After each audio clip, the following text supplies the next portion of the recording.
चलिए आज हम पढ़ने वाले हैं गति, मोशन। गति क्या पढ़ने वाले हैं आज हम? गति, यानी पढ़ने वाले हैं मोशन। मोशन, गति। आज हम पढ़ने वाले हैं गति, ठीक है ना, जो आपके लिए कॉम्पिटिटिव जितनी भी परीक्षाएं हैं इसके लिए बहुत ही इंपॉर्टेंट है, ठीक है। और केवल आप वीडियो बस ध्यान से देखेंगे तो ऐसे ही आपको तैयार हो जाएगा, ठीक है। और हम इसका ऑब्जेक्टिव क्वेश्चन भी कराते रहेंगे। फिलहाल हम समझते हैं कि गति क्या होता है। गति, आइए समझते हैं गति क्या होता है। जैसे मान लीजिए कोई वस्तु बिंदु ए से चलती है बिंदु बी, फिर से बिंदु बी से चलती बिंदु सी, और बिंदु सी से चलती बिंदु डी। थोड़ा समझेंगे इसको। देखिए, अगर मान लीजिए कि कोई वस्तु 5 सेकेंड, जैसे मान लीजिए कोई वस्तु बिंदु ए पर है, तो मान लीजिए मैंने किसी समय पे इसको देखा था। मान लीजिए मैंने देखा था 5 बजे AM पर, मैंने इस वस्तु को पोजीशन नंबर ए पर देखा था। पोजीशन नंबर मैंने क्या किया था? ए पर देखा था। कुछ समय बाद जब मान लीजिए मैंने 8 बजे देखा, वो बिंदु बी पर थी। क्या वो वस्तु क्या थी? बिंदु बी पर थी। फिर से कुछ समय बाद मान लीजिए मैंने 9 बजे देखा तो बिंदु सी पर मिली, ठीक है। यानी मैंने 10 बजे देखा तो बिंदु डी पर। यानी देखे कि मैंने समय बदल रहा है, समय के साथ स्थिति में भी परिवर्तन देखा गया है। और जब समय के साथ स्थिति में परिवर्तन होता है तो उसको क्या बोलते हैं? गति बोलते हैं, ठीक है। क्या बोलते हैं? गति बोलते हैं। जब समय के साथ स्थिति में परिवर्तन हो तो गति बोलते हैं। और जब समय के साथ स्थिति में परिवर्तन ना हो, जैसे मान लीजिए समय बदलता रहे, वस्तु यहीं पर है, वस्तु ए पर ही है, हमेशा समय बदल रहा है, समय तो रुकेगा नहीं, ठीक है, समय तो रुकेगा नहीं। तो समय बदल रहा है लेकिन वस्तु उसी स्थान पर है। जब वस्तु उसी स्थान पर है तो क्या कहा जाएगी? वस्तु गति नहीं कर रही है, यानी वस्तु विरामावस्था में है। समय बदल रहा है, समय चेंज हो रहा है, लेकिन वस्तु की स्थिति चेंज नहीं हो रही, तो वस्तु विरामावस्था है। स्थिति अगर समय के साथ साथ स्थिति चेंज हो उससे बोलते हैं गति। उससे क्या बोलते हैं? गति। अब देखिए, गति में आपका 2 प्रकार की गति है। मुख्य रूप से हमें 2 प्रकार की इसमें गति होती है। एक गति को बोलते हैं एक समान गति, एक समान गति, एक समान गति। और दूसरा होता है असमान गति, असमान गति, है ना। यूनिफॉर्म मोशन और non uniform motion. Uniform motion and non uniform motion हम पढ़ेंगे। एक समान गति और असमान गति क्या होता है, ठीक है। हम इसको बस ध्यान से देखेंगे तो आप देखेंगे तो इसको समझ जाएंगे आप। जैसे मैं बताया हूँ कि कोई वस्तु बिंदु ए पर है ना, कुछ समय बाद वो बिंदु बी पर मिली, कुछ समय बाद बिंदु सी पर, और कुछ समय बाद बिंदु डी पर देखा गया। मान लीजिए उसने 5 सेकेंड में 10 मीटर दूरी तय किया है। अगले 5 सेकेंड में भी 10 मीटर दूरी तय कर रही है। अगले 5 सेकेंड में भी वो 10 मीटर ही दूरी तय कर रही है।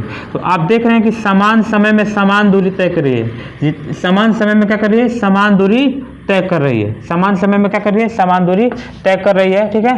तो इसी को बोलेंगे एक समान गति। क्या बोलेंगे? एक समान। देखिए आप 5 सेकेंड में 10 मीटर, 5 सेकेंड में 10 मीटर, 5 सेकेंड में 10 मीटर, यानी समान समय में समान दूरी तय करे तो उसे एक समान गति बोलेंगे। या समान दूरियों को तय करने में, इसको अपोजिट उल्टा भी कर सकते हैं, या समान दूरियों को तय करने में समान समय लगे तो उसे क्या बोलेंगे? एक समान गति बोलेंगे। क्या बोलेंगे? एक समान गति बोलेंगे, ठीक है। लेकिन वही वस्तु समय के साथ उसकी गति, उसकी जो थी है दूरी में परिवर्तन आया। जैसे मान लीजिए 5 सेकंड में 10 मीटर चली, फिर से अगला 5 सेकंड में मान लीजिए उसने 12 मीटर चल दिया, फिर से 5 सेकंड में मान लीजिए कि वो 8 मीटर चला, ठीक है।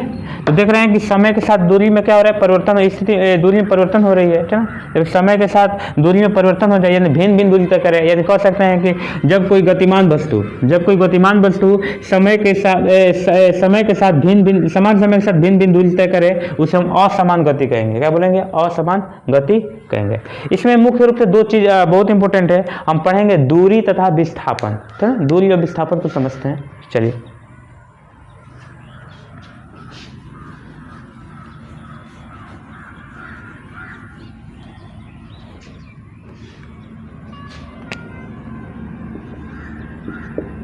दूरी, डिस्टेंस, इसके बाद पढ़ेंगे विस्थापन, डिस्प्लेसमेंट, है ना। दूरी, डिस्टेंस और विस्थापन, डिस्प्लेसमेंट। विस्थापन क्या है? डिस्प्लेसमेंट। ये देखा जाए तो दोनों ही दूरी है, यानी कह सकते हैं दोनों चचेरा भाई क्या है, दोनों चचेरा भाई हैं। यानी दोनों चचेरा भाई हैं तो हैं तो दोनों भाई, लेकिन इन दोनों भाइयों में कुछ समानताएं होंगी, कुछ तो विभिन्नताएं होंगी, लेकिन है दोनों दूरी ही है। क्या है, दोनों दूरी हैं। देखिएगा, जैसे मान लीजिए कोई बिंदु ए से चली, बिंदु बी पर गई, फिर से ये मुड़ गई, फिर से इसने फिर से मुड़ गई, और फिर से इसने यहाँ पर आया। मान लीजिए बिंदु ए से बी पर चली, बी से सी पे, सी से मान लीजिए डी पे, फिर से ई पर। तो मान लीजिए 5 मीटर चली, फिर से यहाँ 2 मीटर, फिर से 3 मीटर, फिर से क्या आ गया 2 मीटर, ठीक ना। तो अब देखा जाएगा कि दूरी कितनी होगी, ठीक ना, दूरी कितनी होगी। तो दूरी टोटल को जोड़ते जाएंगे, क्योंकि दूरी क्या होता है, इसमें दिशा नहीं होती है, इसमें दिशा नहीं, सबको जोड़ देंगे, ठीक ना। तो यानी इसको टोटल जोड़ेंगे तो हो जाएगा कुल दूरी आपका हो जाएगा कुल दूरी आपका हो जाएगा 5 2 7 3 8 2 10, यानी 10 मीटर से क्या हो जाएगा, कुल दूरी हो जाएगा।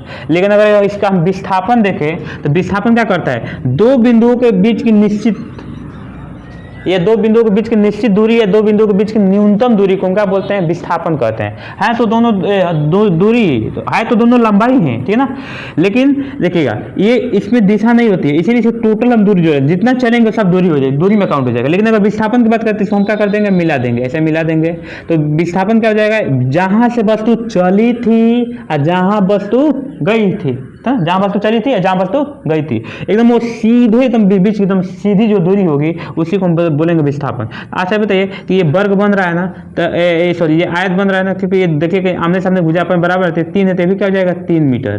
तो इसकी विस्थापन कितना हो जाएगा, तो विस्थापन अगर देखा जाए इसका विस्थापन, ठीक ना, विस्थापन तो 5 धन 3 5 धन 3 5 3 कितना हो जाएगा 8 मीटर है। देख रहे हैं दूरी 10 मीटर निकला और आपका विस्थापन कितना है आपका 8 मीटर, 5 2 7 3 8 8 2 10 10 मीटर दूरी। देख रहे हैं कि जो आपका विस्थापन है 5 3 8 मीटर है, ठीक है। यानी कह सकते हैं कि जो दूरी होती है वो विस्थापन के बराबर हो सकती है लेकिन कम नहीं हो सकती है। यानी दूरी का विस्थापन के बराबर हो सकती है लेकिन कम नहीं हो सकती। दूरी जो रहेगी सदैव विस्थापन से अधिक रहेगी, ठीक है ना, बराबर हो सकती है लेकिन कम नहीं हो सकती है, ठीक है। तो ये आप समझ गए कि दूरी और विस्थापन में, तो इसमें क्या है नंबर 1 और इसमें भी पढ़ेंगे नंबर 1। देखिएगा, इकाई समय में तय की गई पथ की लंबाई को, इकाई समय में तय की गई पथ की लंबाई को, है ना, उसको हम बोलते हैं दूरी। क्या बोलते हैं, दूरी। इकाई समय में तय की गई पथ की लंबाई को हम बोलते हैं दूरी। जैसे मान लीजिए पथ कैसा भी हो, इससे डिपेंड नहीं करता है, ये पथ कैसा भी हो, चाहे वक्राकार हो चाहे सीधा हो, जैसा भी पथ हो, उस पथ की जितनी लंबाई है जितनी तय करेंगे वो क्या हो जाएगी, दूरी हो जाएगी।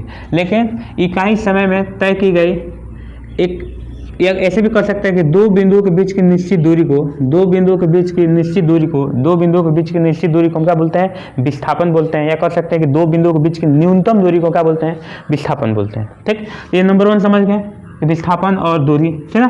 क्योंकि दोनों चचेरा भाई हैं तो समानताएं कुछ होंगी, कुछ विभिन्नताएं हैं, तो ये आपकी हो गई विभिन्नताएं, ठीक है। दूसरा इसमें देखते हैं, इसमें दूसरा देखते हैं कि दूरी क्या है, एक अदिश राशि है, दूरी क्या है, एक अदिश राशि है। अब विस्थापन एक क्या है, सदिश राशि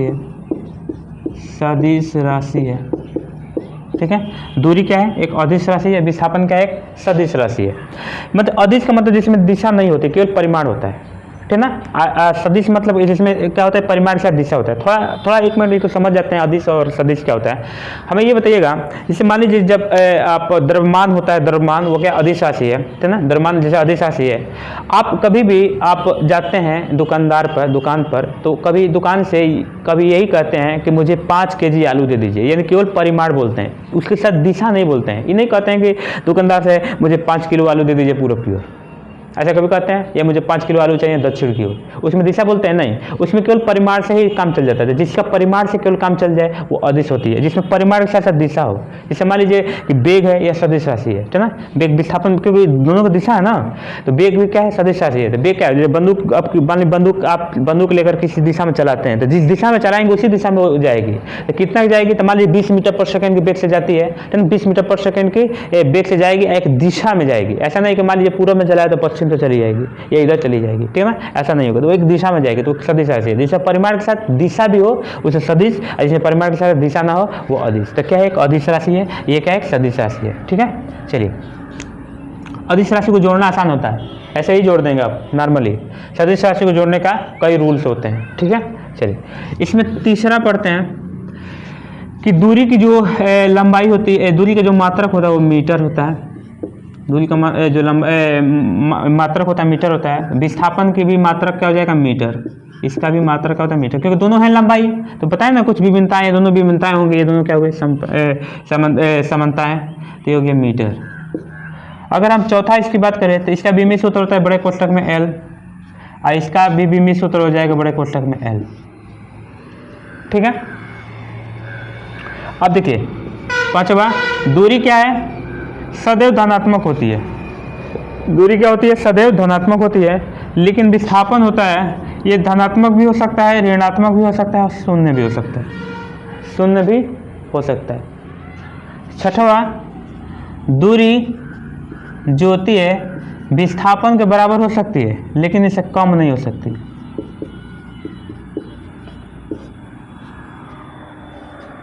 यानी कर सकते हैं कि दूरी बट्टा विस्थापन is greater than or equal to 1। इन दोनों का अनुपात 1 से क्या होता है, बड़ा होता है।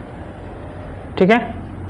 तो ये आपका खत्म हो गया दूरी और विस्थापन, है ना, दूरी और विस्थापन। अब देखेंगे दूरी जानते हैं कि अदिश राशि है, तो अब जब एक सीधी रेखा में जब गति कर रहे हैं तो पथ की लंबाई को जोड़ देंगे तो दूरी निकाल लेंगे।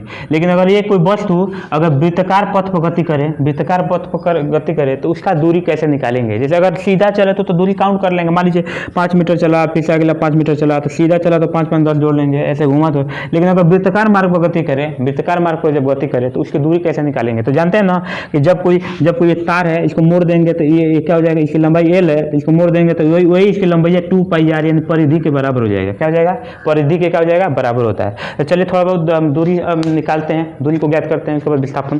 तो समझ गए होंगे दूरी और विस्थापन का स्क्रीनशॉट लेना चाहते हैं, स्क्रीनशॉट ले लीजिए। हाँ चलिए अब चलते हैं थोड़ा सा दूरी पे।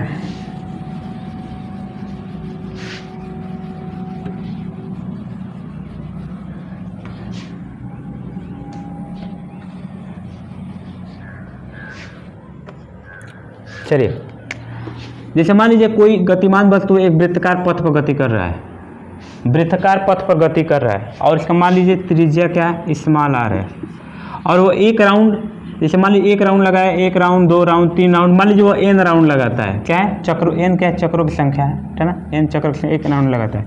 तब की वस्तु द्वारा तय की गई दूरी क्या हो जाएगी, d बराबर हो जाएगा 2πrn। क्या होता है, यही फार्मूला होता है 2πrn, है ना। जैसे आप इस पर एक क्वेश्चन लगा सकते हैं।